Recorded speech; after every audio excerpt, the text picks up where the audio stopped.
Section 5.6, question number 1, the third equation or the third function. We would like to find the vertical asymptotes and the horizontal asymptotes. So the vertical asymptotes, in order to find that, you're going to set the denominator equal to 0 and solve. So x squared minus 1 equals 0. If you add 1 to both sides, you get x squared equals positive 1. Now you're going to take the square root and remember to take positive and negative square root.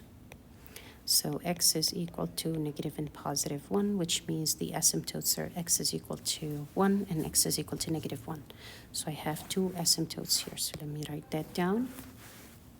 X is equal to 1 and x is equal to negative 1. I'm just separating them.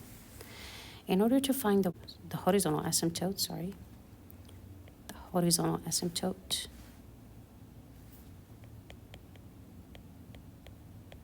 we observe the degree of the numerator and the degree of the denominator. The degree of the numerator is 1, the degree of the denominator is 2, which means we have the asymptote y equals 0. That is always the case if you have the degree of the numerator less than the degree of the denominator. The next one, in order to find the vertical asymptotes, we will need to factor the denominator.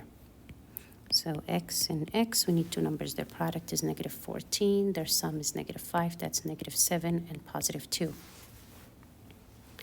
So now we're going to set each one equals to 0. Equals 0. That will lead me to the first asymptote. X is equal to 7.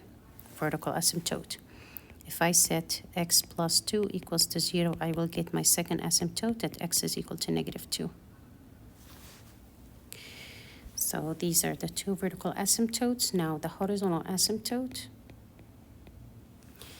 The degree of the numerator is 2. The degree of the denominator is 2. So the asymptote is going to be the leading coefficient of the numerator divided by the leading coefficient of the denominator. Here is the leading coefficient of the numerator. The denominator is not written, so it's 1. So the horizontal asymptote is y equals to 3. And that is how you find vertical and horizontal asymptotes.